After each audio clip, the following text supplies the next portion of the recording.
Hello everyone, नमस्कार। एक बार फिर से स्वागत है आप सभी का लोधा जी क्लासेस के बीए प्लेटफॉर्म पर। अंतरराष्ट्रीय माफ करिएगा, पाश्चात्य राजनीतिक विचार। एक्चुअली अभी इंटरनेशनल पॉलिटी पर सेशन लेकर आए हैं, इसलिए थोड़ा सा मुंह से स्लिप हो गया। पाश्चात्य राजनीतिक विचार बीए सेकेंड ईयर के अंतर्गत दोस्तों, पॉलिटिकल साइंस में पाश्चात्य राजनीतिक विचार अर्थात वेस्टर्न पॉलिटिकल थिंकर्स पर सब्जेक्ट को कंटिन्यू करते हुए इस सेशन में हम बात करेंगे मेकियावेली के कुछ विचारों पर। कुछ विचारों के अंतर्गत मानव स्वभाव संबंधी विचार और धर्म और नैतिकता संबंधी विचार। तो इन तीनों विचारों को अर्थात मानव स्वभाव के संबंध में मेकियावेली के क्या विचार थे, धर्म को के संबंध में मेकियावेली के क्या विचार थे और नैतिकता के संबंध में मेकियावेली के क्या विचार थे, तीनों पर ही हम पूरे पृथक रूप से समझने का प्रयास करेंगे। सेशन थोड़ा सा लंबा हो सकता है, लेकिन दोस्तों हम पूरा विस्तार देने में अर्थात कि अध्ययन के विस्तार में हम कभी कोई कंप्रोमाइज नहीं कर सकते, इसलिए सेशन लंबा हो सकता है। टाइमिंग की कोई गारंटी नहीं है, बट हाँ विस्तार पूरा मिलेगा आपको, समझ पूरा आएगा। समझने में कहीं से कहीं तक कोई भी कंप्रोमाइज नहीं किया जाएगा, डोंट वरी। चलिए सेशन को शुरू करते हैं दोस्तों, स्टार्ट करते हैं। सेशन में आगे बढ़े उससे पहले ही मैं आप लोगों को एक बात विशेष रूप से बता दूं दोस्तों, हो सकता है कि ये पाश्चात्य राजनीतिक विचारक वाला सेशन आपके बीए सेकेंड ईयर में ना हो सकता है आपको ये आपकी यूनिवर्सिटी फर्स्ट ईयर में पढ़ा रही हो सकता है आप इसे बीए थर्ड ईयर में पढ़ रहे हैं, या फिर हो सकता है कि आप एमए के स्टूडेंट हो, बीए एलएलबी के हो, एलएलबी के हो, बीकॉम के हो, या किसी प्रतियोगी परीक्षा की तैयारी कर रहे हैं, उसके अंतर्गत आपको जो है पाश्चात्य राजनीतिक विचारक वाली सीरीज के अंतर्गत मेकियावेली को कंप्लीट करना हो दोस्तों, तो निश्चित तौर पर बिल्कुल निसंकोच होकर के आप हमारी सीरीज को फॉलो कर सकते हैं। ये आपके लिए भी उतनी ही उपयोगी है जितनी कि हमारे बीए सेकेंड ईयर वाले स्टूडेंट्स के लिए है। क्लियर है? चलिए शुरुआत करते हैं अपने सेशन की। शुरुआत करते हैं दोस्तों, आप सभी अच्छे से जानते हैं अभी हम इसके सेकेंड यूनिट को फॉलो कर रहे हैं। सेकेंड यूनिट में दोस्तों अभी हमारा ये फर्स्ट टॉपिक ही है जिसमें निकोलो मेकियावेली को हमने स्टार्ट किया है, और इसी के अंतर्गत हमारा ये सेकेंड लेक्चर होने जा रहा है, ठीक है ना, आधुनिक राजनीतिक विचारकों पर। चलिए, तो आज के सेशन में हमें क्या क्या पढ़ना है दोस्तों, जरा उस पर एक बार एक फोकस डाल लीजिए, एक थोड़ा सा एक बार इसको देख लीजिए कि हम इस आज के सेशन में हमें एक्चुअल में किन किन बिंदुओं पर फोकस करना है। सबसे पहले हम बात करेंगे मेकियावेली के विचारों के अंतर्गत मानव स्वभाव के संबंध में क्या विचार है, धर्म और नैतिकता के संबंध में, और लास्ट में निष्कर्ष देखते हुए हम इस सेशन को कंप्लीट कर लेंगे। अब चूंकि मानव स्वभाव के संबंध में पर्टिकुलर रूप से देखेंगे, है ना, पूरे सेशन को कंप्लीटली एक पर्टिकुलर तरीके से पढ़ेंगे, धर्म को और नैतिकता, इन पर सब में अलग अलग विचारों पर फोकस करते हुए सेशन को कंप्लीट करने जा रहे हैं। चलिए शुरुआत करते हैं दोस्तों, स्लाइड को पूरी ओपन कर लेते हैं जिससे आपका पूरा कंसेप्ट ये क्लियर भी हो और पेन भी लेने में प्रॉब्लम ना हो। चलिए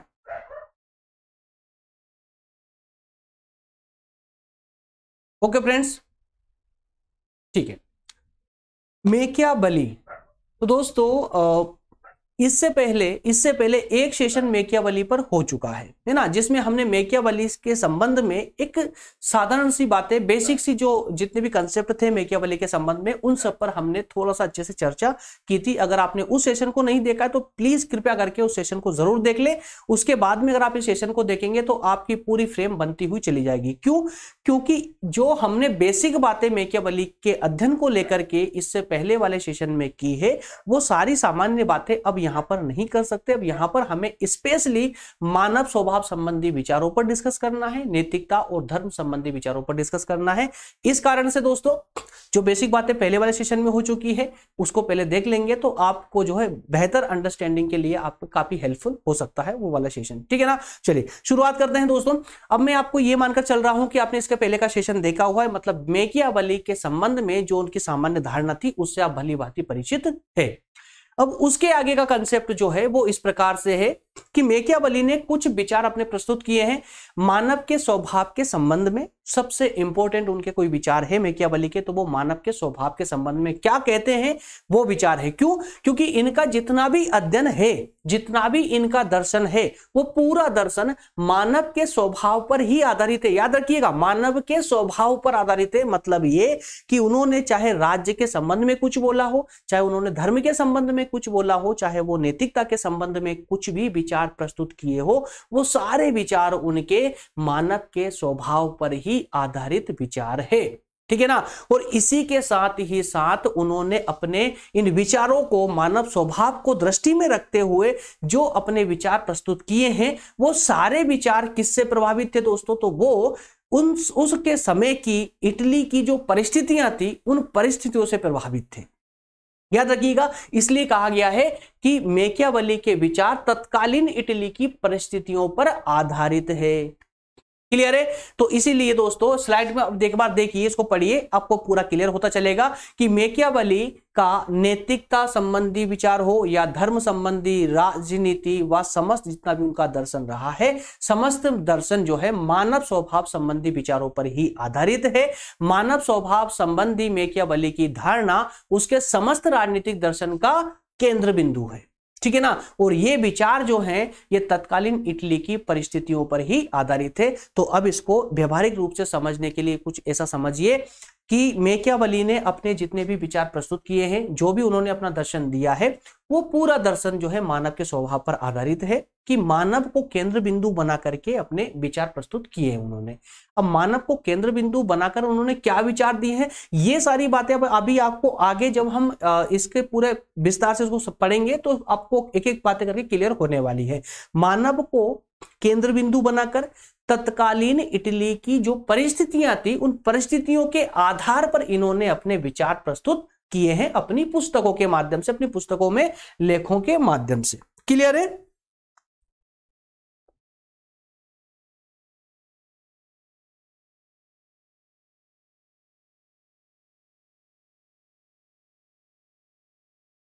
एक सेकंड फ्रेंड्स।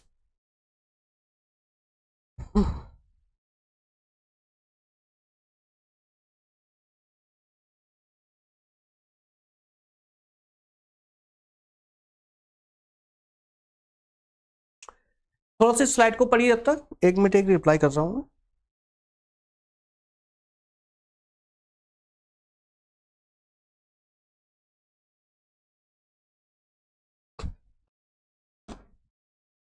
ठीक है। अब मानव स्वभाव के संबंध में दोस्तों यहाँ मैकियावेली ने कहा है, अब देखिए इसको थोड़ा सा ध्यान से देखिए। अब जो ये मैकियावेली का जो छोटा सा ये विचार है, मैकियावेली का जो विचार है मानव के स्वभाव को लेकर के, ये अब आपके अंतिम स्टेज तक चलने वाला है। इसके अंतिम है ना, मैकियावेली के जो विचार है इसके अंतिम स्टेज तक यही चलने वाला है। क्या कहा मैकियावेली ने कि मनुष्य जो है स्वभाव से कैसा होता है।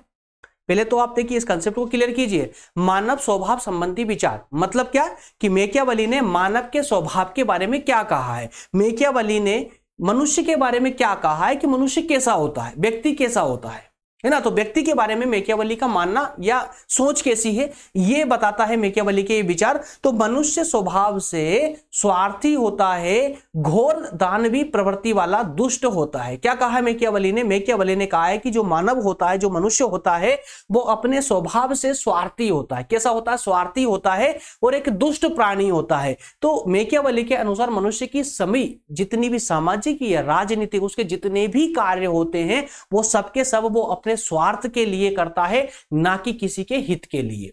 क्लियर? याद रखिएगा कि मैकियावेली का मानव के बारे में जो विचार थे वो कैसे थे?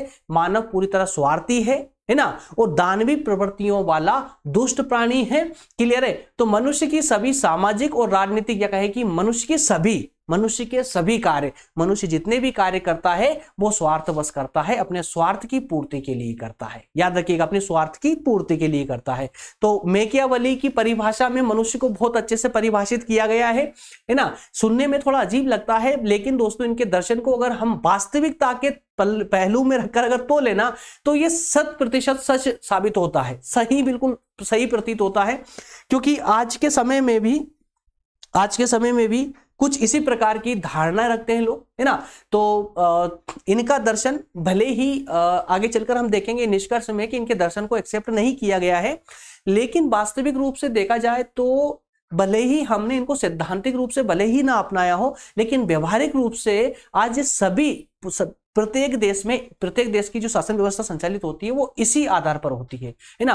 भाई सत्ता प्राप्त करने के लिए, अभी आप आगे देखने वाले हैं कि मैकियावेली ने सत्ता को प्राप्त करने के लिए क्या कहा है, है ना, जो भी सामने आए तोड़ फोड़ दो, कोई जरूरत नहीं है संस्कारी बनने की, नैतिक बनने की, धार्मिक बनने की कोई आवश्यकता नहीं है। धर्म आपके सामने आता है, सत्ता प्राप्त करने में धर्म आपके आड़े आ रहा है, आपके लिए बाधक बन रहा है तो धर्म को कुचल दीजिए। नैतिकता आपके लिए बाधक बन रही है तो नैतिकता को भी कुचल दीजिए। कोई आपको जरूरत नहीं कि आप नैतिक बने, आप दानवी प्रवृत्ति के निरंकुश बन सकते हैं। जनता आपसे डरनी चाहिए, साफ सुथरी बात इन्होंने बोली है। और आज की राजनीति में यही तो चलता है।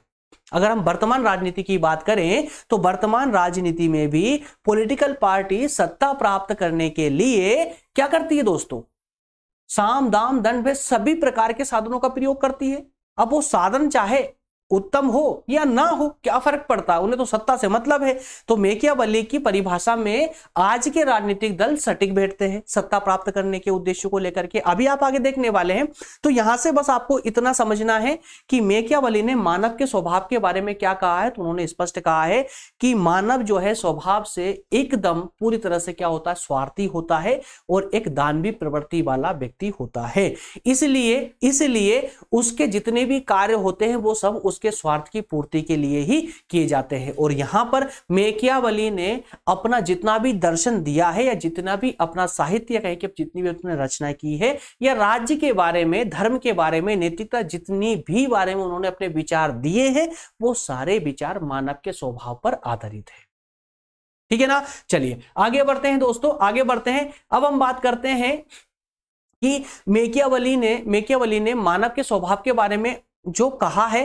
तो उन्होंने देखिए अपनी एक पुस्तक थी उनकी, प्रिंस पुस्तक, मैकियावेली की एक पुस्तक थी जिसका नाम था प्रिंस। उसके 17वें अध्याय में उन्होंने कहा है कि सामान्य रूप से मनुष्यों के बारे में कहा जा सकता है कि वे कृतघ्न, चंचल, झूठे, कायर और लोभी होते हैं। ठीक है ना, उनकी ही रचना है ये, याद रखिएगा। उनकी पुस्तक है प्रिंस मैकियावेली की, जिसके 17वें अध्याय में लिखा हुआ है कि जो मानव होता है वो सामान्य रूप से क्या होता है, कृतघ्न, चंचल, झूठा, कायर और लोभी होता है। जब तक आपसे सफलता मिलती है, जब तक आपसे उसे सफलता मिलती है, वे पूर्ण रूप से आपके बने रहेंगे और वे आपके लिए उस समय तक अपने जीवन, रक्त, संपत्ति और बच्चों का बलिदान करने के लिए भी तैयार रहेंगे। लेकिन जैसे ही उनके लिए आपकी आवश्यकता समाप्त हो जाती है तो वह आपके विरुद्ध खड़े हो जाते हैं। मनुष्य किसी से तभी तक प्रेम करते हैं जब तक कि उसका स्वार्थ सिद्ध होता है ना। तो सिद्ध, कुल मिलाकर के शुद्ध रूप में अगर देखा जाए तो यहां पर भी मैकियावेली का सिंपल स्पष्ट मानना है कि मनुष्य पूरी तरह स्वार्थी होता है। जब तक उसके स्वार्थ की पूर्ति होती है वो तब तक आपके साथ बना रहेगा, आपके लिए वो सब कुछ न्यौछावर करने के लिए तैयार रहेगा। लेकिन जैसे ही उसकी आपके माध्यम से स्वार्थ की पूर्ति बंद हो जाती है, वह व्यक्ति आपका विरोधी बन जाएगा। ऐसा मानना था किसका, मैकियावेली का। उनकी एक और लेख था दोस्तों अन्य पुस्तक में जिसका नाम था डिस्कोर्सेज। उस पुस्तक में कहा है कि इसमें भी उसने मानवीय स्वभाव की भर्त्सना की है। वह लिखता है कि व्यक्ति स्वभाव से ईर्ष्यालु होता है, महत्वाकांक्षी होता है, व्यक्ति व्यवहार में प्रेम, भय और धनोपार्जन की प्रवृत्ति से परिचालित होता है। कुल मिलाकर व्यक्ति अपने जीवन में जो भी कार्य करता है वो अपने जो है स्वार्थ को लेकर के ही करता है, या धन के अर्जन को लेकर, संपत्ति कमाने को लेकर के वो प्रत्येक अपना कार्य करता है धन कमाने के लिए। ठीक है ना। तो इसीलिए यहां पर मैकियावेली ने कहा भी था, इनके माध्यम से ये बात एक स्पष्ट हो जाती है कि मैकियावेली ने जो कहा है बिल्कुल सच कहा। उन्होंने क्या कहा कि मानव जीवन में धनोपार्जन मतलब कि धन कमाने की जो इच्छा होती है उसकी वो बहुत प्रबल होती है।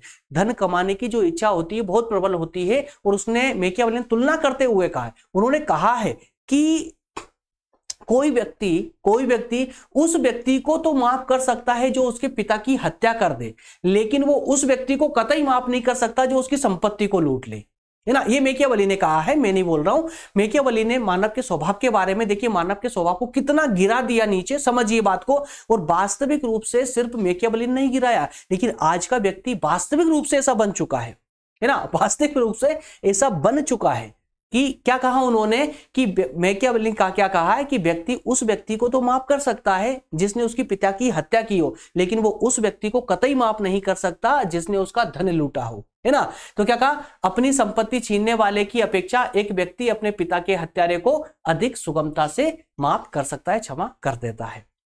क्लियर है ना दोस्तों। तो यहां पर देखिए आपको पॉइंट टू पॉइंट यहां पर लेकर चलना है, मानव स्वभाव संबंधी विचारों को पॉइंट टू पॉइंट समझते हुए चलना है ना। सभी पॉइंटों को क्रम अनुसार अगर आप इसमें, जैसे देखिए मैंने ये 2 लेख उनकी किताबों के डाले हैं, मैकियावेली की ही पुस्तकों के ये 2 लेख डाले हैं। इन 2 लेखों का अगर समावेश आप अपने अध्ययन में कर देते हैं तो आपके लिए और ये सटीक हो जाते हैं और थोड़ा से एक्साइटेड हो जाते हैं, अच्छा लगता है देखने में भी उनको, ठीक है ना।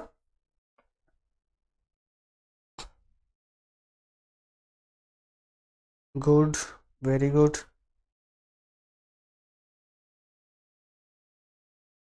हाँ यार बीच में थोड़ा गैप ज्यादा हो चुका था अभी यार, अब चलता है, होता है ना।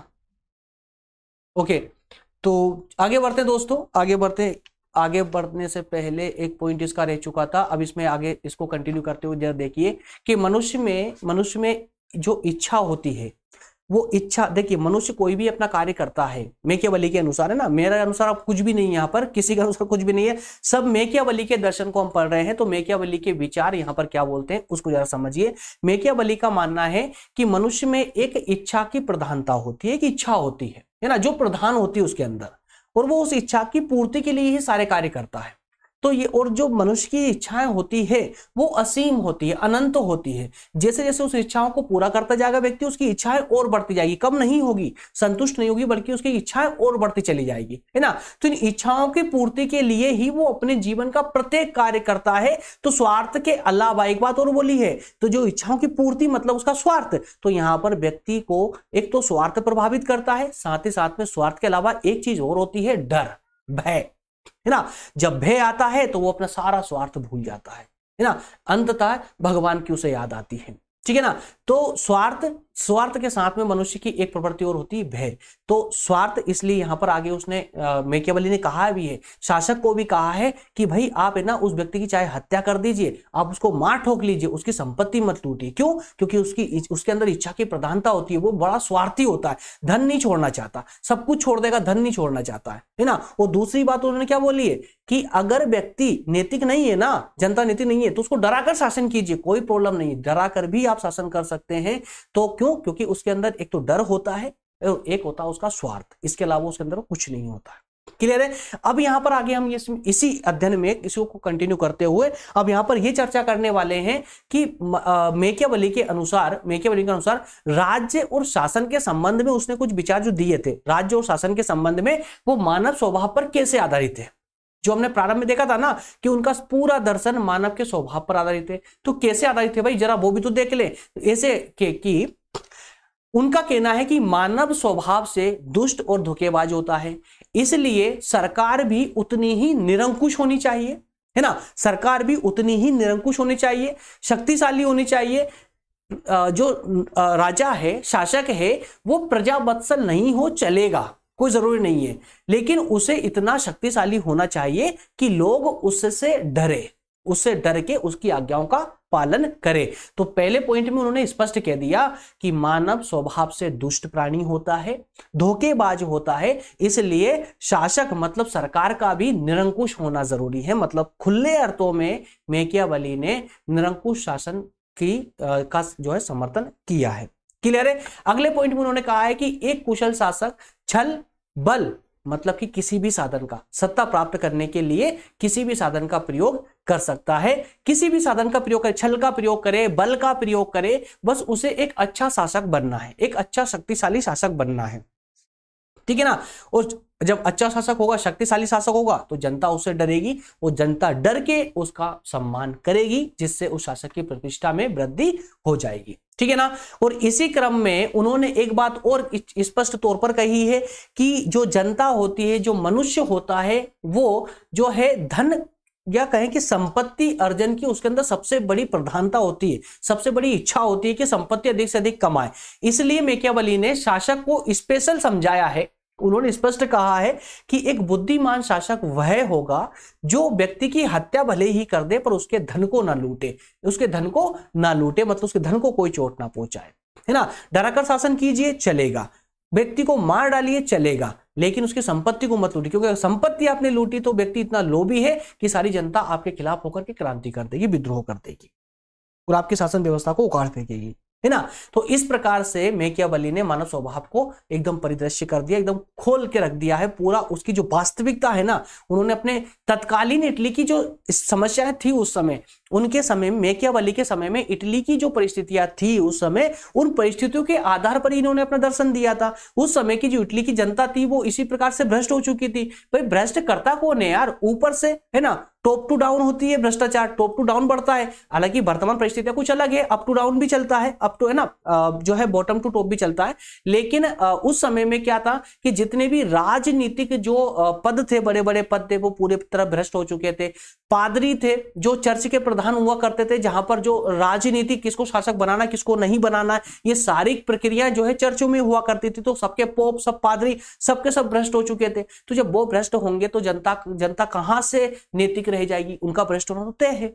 तो इसीलिए कहा गया था, मैकियावेली ने इसीलिए कहा था संपूर्ण समाज को देखते हुए ही, कि इटली की जो जनता है उसमें सद्गुणों का पूरी तरह अभाव है, सद्गुण बिल्कुल भी नहीं है ना, सद्गुण नहीं है। तो उन्होंने ये कहा है, चौथे पॉइंट में जरा आप देखिए, उन्होंने स्पष्ट कहा था कि जिस राज्य के नागरिक में सद्गुण हो, है ना, वहां पर गणतंत्र व्यवस्था, मतलब लोकतंत्रात्मक व्यवस्था, गणतंत्र व्यवस्था, जहां पर चुनाव के माध्यम से वहां शासक बिठा सकते हैं, कर सकते हैं सब व्यवस्था। लेकिन जिस देश की जनता में सद्गुण नहीं हो, वहां पर निरंकुश शासन का होना आवश्यक है, निरंकुश राजा का होना आवश्यक है, जो कि डरा धमका कर शासन करे, डरा करके अपनी प्रतिष्ठा बढ़ाए और बढ़ा करके अपनी शासन व्यवस्था को संचालित करें। आई होप ये क्लियर होगा दोस्तों। पांचवें पॉइंट में उन्होंने स्पष्ट कहा है कि इटली के जो उस समय के जो नागरिक थे, उनमें, उस समय के नागरिकों को माफ कीजिएगा, अभी के नागरिकों की बात नहीं कर रहा हूं, अब के नागरिक तो काफी सद्गुणी हो चुके हैं। लेकिन मैकियावेली ने ही कहा था, उनके शब्द थे कि मैकियावेली के समय के जो नागरिक थे उनमें सद्गुणों का पूरी तरह अभाव था, इसलिए ही वो जो है वहां पर इटली में निरंकुश राजतंत्र का समर्थन करते थे। क्लियर है? चलिए आगे बढ़ते दोस्तों। तो मानव स्वभाव के संबंध में हमने जितनी भी बातें की है, आई थिंक कि अब आपको ये चीजें क्लियर हो चुकी होगी।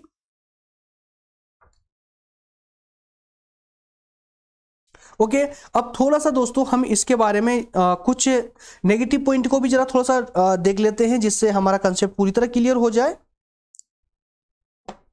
ओके, नेगेटिव कंसेप्ट मतलब कि आलोचनाएं, क्योंकि एग्जाम में आपसे पूछी ही जाती है, एग्जाम में पूछी जाती है, भाई आप मैकियावेली के मानव स्वभाव संबंधी विचारों को स्पष्ट कीजिए। या फिर ऐसा बोला जाता है कि मैकियावेली के मानव स्वभाव संबंधी विचारों की आलोचनात्मक व्याख्या कीजिए। तो फिर वहां पर आपको आलोचना भी करनी होगी। तो आलोचनाओं पर फोकस करते हुए जरा देख लेते हैं दोस्तों कि मैकियावेली का अध्ययन बहुत आलोचना के माध्यम से बोल रहे हैं, और स्पेशली सिर्फ मानव स्वभाव संबंधी विचारों पर विचार जो दिए हैं उनकी आलोचना देख रहे हैं यहां पर। तो पहली आलोचना में यहां मानना है आलोचकों का कि मैकियावेली का जो अध्ययन है वो बहुत संकीर्ण है। संकीर्ण क्यों है? क्योंकि उनका जो अध्ययन है वो सिर्फ इटली के निवासियों तक ही सीमित है। इटली के निवासियों, क्यों? क्योंकि उन्होंने अन्य राज्यों की जनता को तो नैतिक बोला है कि वहां की जनता तो नैतिक है, वहां पर चल सकता कोई सा भी शासन व्यवस्था, इटली में नहीं चल सकती। मतलब उन्होंने सिर्फ इटली से प्रभावित थे, इटली की तत्कालीन परिस्थिति से प्रभावित थे, इसलिए उन्होंने सिर्फ इटली को आधार बना करके ही अपना संपूर्ण अध्ययन दिया है। इसलिए आलोचकों ने कहा है कि उनका अध्ययन बहुत ज्यादा संकीर्ण है। ठीक है ना। दूसरी बात उन्होंने जो बोली कि मानव बहुत ही बुरा है, स्वार्थी है, निम्न कोटि का है, तो ऐसा नहीं है। अगर ऐसा होता, अगर व्यक्ति में सिर्फ अवगुण ही होते तो राज्य का निर्माण ही नहीं होता। तो इसलिए कहा जा सकता है कि जितना बुरा मैकियावेली ने मानव को बताया है इतना बुरा नहीं है। सब एक जैसे नहीं होते हैं, कुछ अवगुण है तो अवगुण के साथ में कुछ सद्गुण भी व्यक्ति के अंदर होते ही होते हैं। क्लियर है। नेक्स्ट में कहा है कि मैकियावेली के मानव स्वभाव संबंधी विचारों में भी आपस में विरोधाभास है। मानव जो उन्होंने ये मानव स्वभाव के संबंध में जो विचार दिए हैं उनमें भी आपस में टकराव है। क्यों टकराव है? क्योंकि एक तरफ तो वो बोलते हैं कि मनुष्य दुष्ट होता है, स्वार्थी होता है ना, और दूसरी ओर वो बोलता है कि समाज का सुधार किया जा सकता है, समाज को सुधारा जा सकता है। भाई अगर व्यक्ति इतना दुष्ट है, इतना स्वार्थी है, तो समाज सुधर कैसे सकता? समाज सुधार संभव नहीं है। नेक्स्ट में कहा है कि मैकियावेली के विचार अवैज्ञानिक है और तर्कहीन है। वैज्ञानिक नहीं है, तर्क पर आधारित नहीं है। किसके? मैकियावेली के विचार।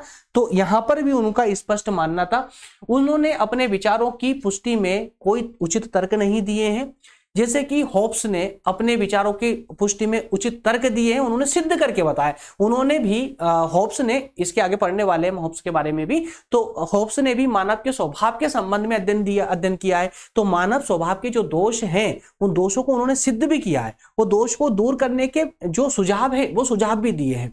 तो इस प्रकार से यहां मैकियावेली ने सिर्फ मानव के दोषों को बताया कि ये दोष है ना, लेकिन सिद्ध नहीं किया है। तो ये भी आलोचना के उसमें आ चुके हैं। नेक्स्ट है कि मैकियावेली की धारणा, जो ये धारणा थी वो भी गलत है कि राज्य का जन्म मानव स्वभाव के दोषों के कारण हुआ है, कि मानव स्वभाव के जो दोष थे उसके कारण हुआ है। यदि मैकियावेली के बताए दोष मानव में होते तो राज्य कभी बनता ही नहीं, क्योंकि राज्य तो मानव की सहयोग वाली भावना का परिणाम है। क्लियर है? तो दोस्तों ये 5 पॉइंट हैं आपके इसके जो है आलोचना के अंतर्गत। क्लियर है? अब एक बार हम थोड़ा सा क्लास के टाइमिंग को चेक कर लें, क्योंकि एक जो दृष्टिकोण था वो क्लियर हो चुका है। सेशन क्या चाहते हैं दोस्तों, 25 मिनट का सेशन अभी हो चुका है ना, 25 मिनट का सेशन हो चुका है। और अभी अगर हम इसको कंटिन्यू करते हैं तो कम से कम 40 मिनट का सेशन अभी और होगा। क्यों? क्योंकि अभी देखिए नैतिकता पर विचार करने में, आपको ओपन ही करके दिखा देता हूं, अभी हमें नैतिकता और धर्म संबंधी विचारों पर पूरा अध्ययन कंप्लीट करना है। इसमें हमें नैतिकता पर सेपरेटली बात करनी है, नैतिकता संबंधी विचारों पर, फिर इसके धर्म संबंधी विचारों पर बात करनी है। इसके अलावा दोस्तों हमें जो है इसकी आलोचना को भी देखना है। चलिए एक बार कंप्लीट कर ही लेते हैं, थोड़ा सा टाइम और लगेगा जितना पॉसिबल होगा, परंतु जल्दी जल्दी फटाफट कंप्लीट हो भी जाएगा ये, है ना, क्योंकि नेक्स्ट पार्ट में यार फिर प्रॉब्लम होती है, आप लोग भी वेट करते हैं और आपका टॉपिक बीच में छूट भी जाता है। तो इतना ज्यादा लेंथी नहीं है, इसको लगभग 25 मिनट और 1 घंटे का सेशन लगभग हो पाएगा ये, तो इसके जल्दी जल्दी कंप्लीट करने का प्रयास करेंगे। चलिए हो जाइए शुरू फिर से। तो अब आपने समझा यहाँ पर मानव स्वभाव संबंधी विचार मैकियावेली के, और उसकी कुछ आलोचनाओं को भी हमने देखने का प्रयास किया है। दोस्तों अब थोड़ा सा मैं विस्तार से समझाऊंगा आपको पूरा व्यवहारिक रूप से, लेकिन थोड़ा स्पीड से चलूंगा ताकि सेशन आवश्यकता से ज्यादा लंबा ना हो। क्लियर है ना? टाइमिंग के अनुसार जो है आवश्यकता से ज्यादा लंबा ना हो जाए। चलिए, मैकियावेली ने स्पष्ट रूप से नैतिकता और धर्म, अब यहां पर समझते चलिए, अब हम बात कर रहे हैं मानव स्वभाव को साइड में करके, अब हम बात करेंगे कि मैकियावेली ने नैतिकता के संबंध में और धर्म के संबंध में क्या विचार दिए हैं। तो मैकियावेली ने स्पष्ट रूप से नैतिकता और धर्म को राजनीति से अलग रखा है, पृथक कर दिया है। उसने दृढ़ता पूर्वक, पूरे विश्वास से, पूरे कॉन्फिडेंस से उन्होंने कहा है कि राज्य की रक्षा और राज्य की उन्नति करने के लिए शासक जो भी कार्य करता है वो सब उचित है। राज्य की रक्षा करने के लिए और राज्य की उन्नति करने के लिए शासक जो भी कार्य करेगा वो सब उचित है, चाहे वो किसी भी साधन का प्रयोग करे, है ना, छल का करे या बल का करे, धोखाधड़ी करके सत्ता प्राप्त करे या डरा धमका कर प्राप्त करे, कुछ भी करे, आप कैसे भी शासन प्राप्त कीजिए, बस आपको अंततः राज्य की रक्षा करनी है और राज्य का विकास करना है। क्लियर है? ये मैकियावेली का स्पष्ट मानना था राज्य को लेकर के। तो इसलिए उन्होंने क्या कहा कि नैतिकता और धर्म को राजनीति से पूरी तरह अलग कर दिया, पूरी तरह अलग कर दिया, है ना। तो उस समय इटली का जो समाज था वो वास्तविक रूप से बहुत दुर्दशा के दौर से गुजर रहा था। राजनीति का जो नेतृत्व था, जो राजनीतिक नेतृत्व था, वो बहुत भ्रष्ट हो चुका था, चरित्रहीन हो चुका था। पोप और चर्च जो प्रधान थे राजनीति में, वो भी भ्रष्टाचार और राजनीति के अखाड़े बन चुके थे, है ना। तो इन सबको लेकर के मैकियावेली की सिर्फ एक ही सपना था, एक ही इच्छा थी, और उसकी इच्छा थी कि इटली को एकीकृत करके एक महान देश बनाया जाए।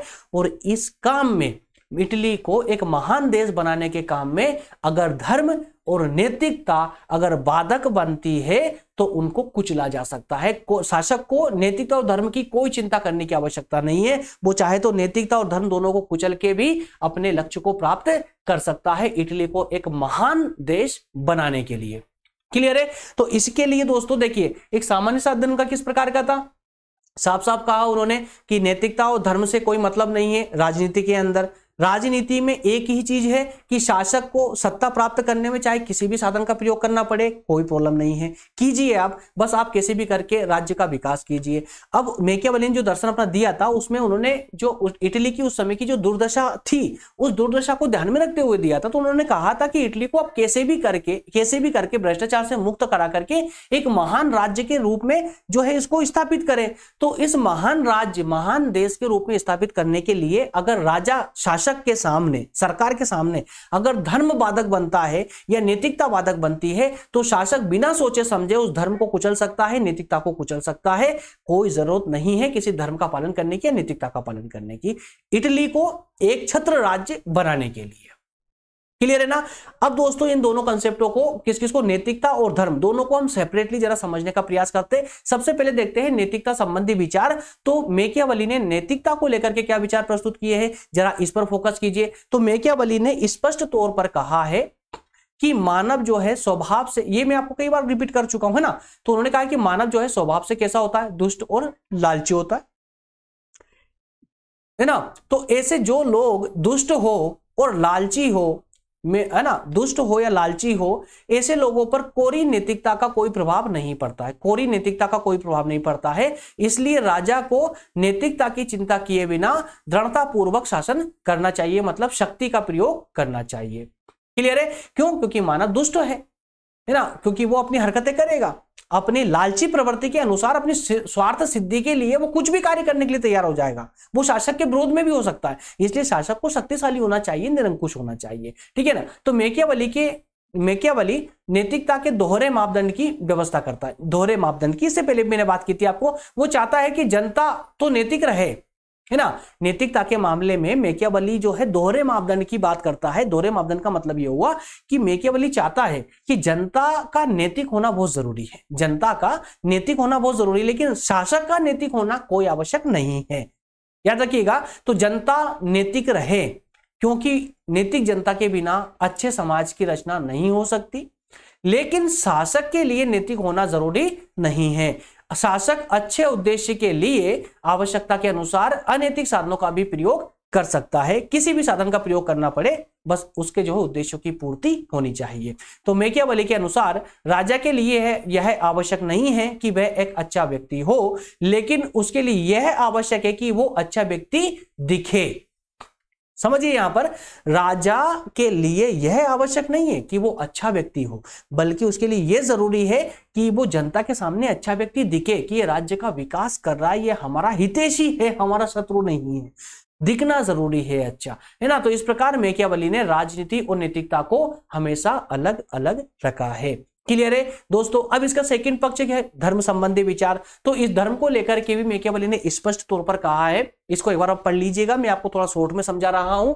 मैकियावेली ने धर्म को लेकर कहा है कि इटली जो है आज, इटली पर पूरी तरह से धर्म का प्रभाव था, है ना, चर्च का प्रभाव था, और चर्च और जो ये पोप थे, जो चर्च थे, ये राजनीति के अखाड़े बन चुके थे, भ्रष्टाचार से पूरी तरह लिप्त हो चुके थे। तो मैकियावेली का स्पष्ट मानना था कि धर्म ही राज्य इटली के विकास में सबसे बड़ा बाधक है। जो धर्म है वो इटली के विकास में सबसे बड़ा बाधक है।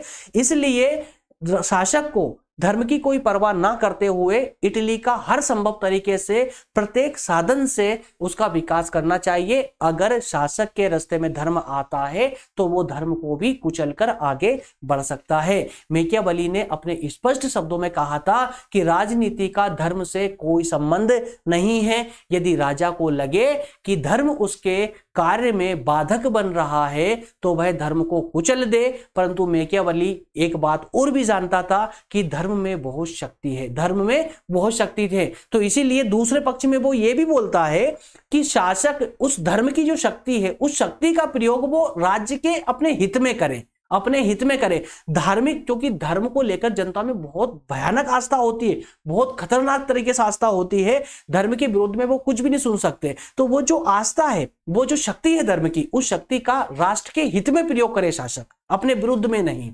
क्लियर है? तो इस प्रकार से उन्होंने धर्म संबंधी विचार प्रस्तुत किए थे। क्लियर है? सिंपल शब्दों में दोस्तों पढ़ेंगे तो भी आपको ये कंप्लीट समझ आने वाले हैं। चलिए अब हम करके, अब जो है धर्म और नैतिकता दोनों की एक साथ कुछ आलोचनाओं के लगभग 5 बिंदुओं को हम देख लेते हैं, जिससे हमारा कंसेप्ट ये पूरी तरह से क्लियर हो जाएगा। आलोचना में सबसे पहली आलोचना की गई है कि मानव स्वभाव संबंधी जो धारणा है, किसकी?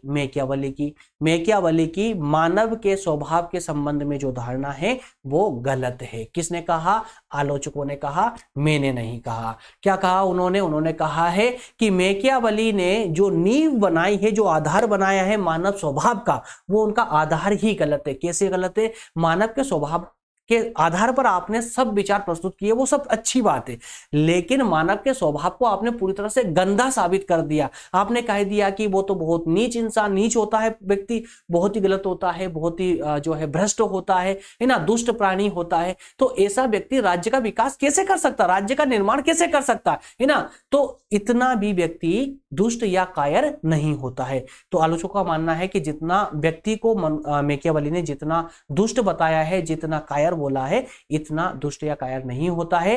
राजा को उन पर अच्छी तरह शासन करने के लिए अनैतिक और अधार्मिक होना जरूरी नहीं है। व्यक्ति इतना भी दुष्ट नहीं है कि उसको सिर्फ हंटर मार के ही उस पर शासन किया जा सके, ऐसा जरूरी नहीं है। लोकतांत्रिक तरीके से भी उस पर शासन किया जा सकता है।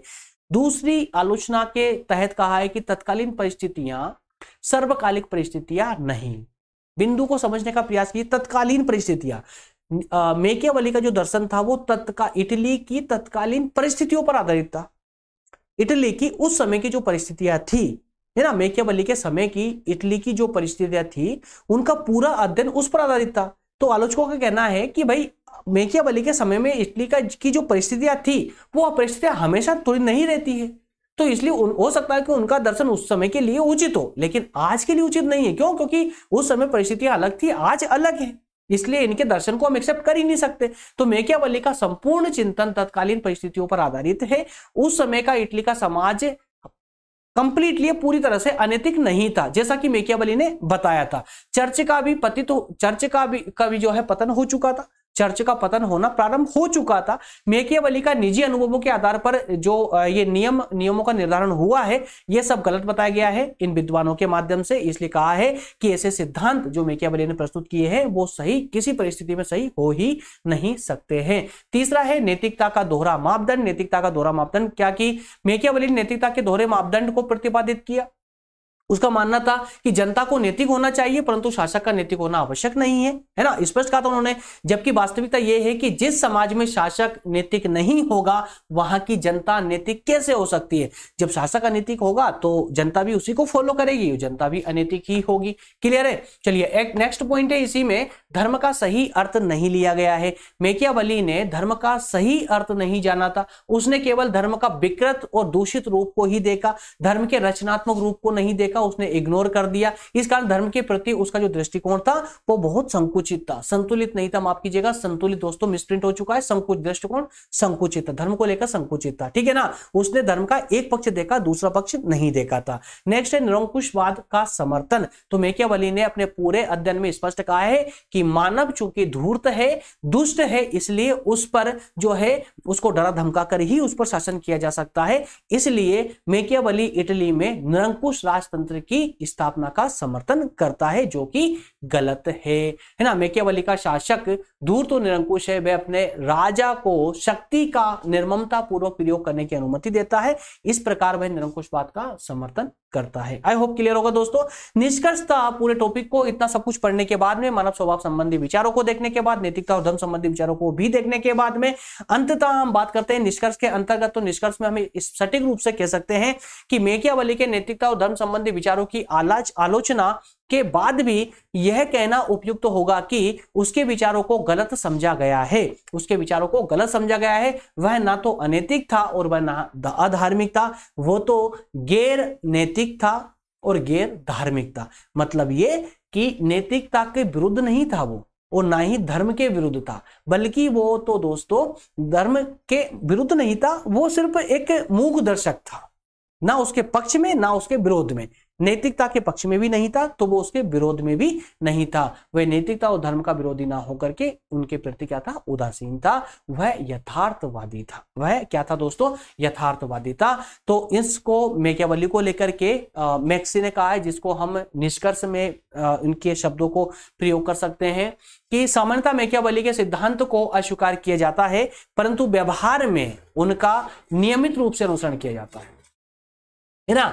व्यवहार में मैकियावेली का अध्ययन ही, अब चूंकि अब आप मैकियावेली के पूरे अध्ययन से परिचित हो चुके हैं, तो अब थोड़ा सा जो है 5 मिनट बैठ करके थोड़ा शांति सोचिएगा कि जिस प्रकार से मैकियावेली ने पूरे दर्शन को बताया है, मानव स्वभाव के संबंध में, धर्म के संबंध में, ये नैतिकता को के संबंध में, और एक शासक के द्वारा शासन प्राप्त करने के संबंध में और उस पर शासन करने के संबंध में जो भी बातें बोली है, ये किस हद तक या कितने मतलब किस प्रकार से वर्तमान समय में ये लागू होती है। अगर आप देखेंगे तो ये काफी उच्च स्तर तक जो है लागू होती नजर आएगी आप लोगों को। भले ही हम सिद्धांत रूप से इसको नहीं अपनाते हैं, लेकिन व्यवहारिक रूप से आज भी इसको अपनाया जा रहा है। क्लियर है। चलिए दोस्तों, जो इसके बाद में नेक्स्ट सेशन जो हमारा होगा इसी को लेकर के, इसमें मैकियावेली पर एक अंतिम सेशन और होने वाला है, जिसमें हम बात करेंगे मैकियावेली के राज्य संबंधी विचारों पर, है ना। राज्य संबंधी विचारों पर नेक्स्ट सेशन होगा। मिलेंगे नेक्स्ट सेशन में दोस्तों। थैंक यू, धन्यवाद।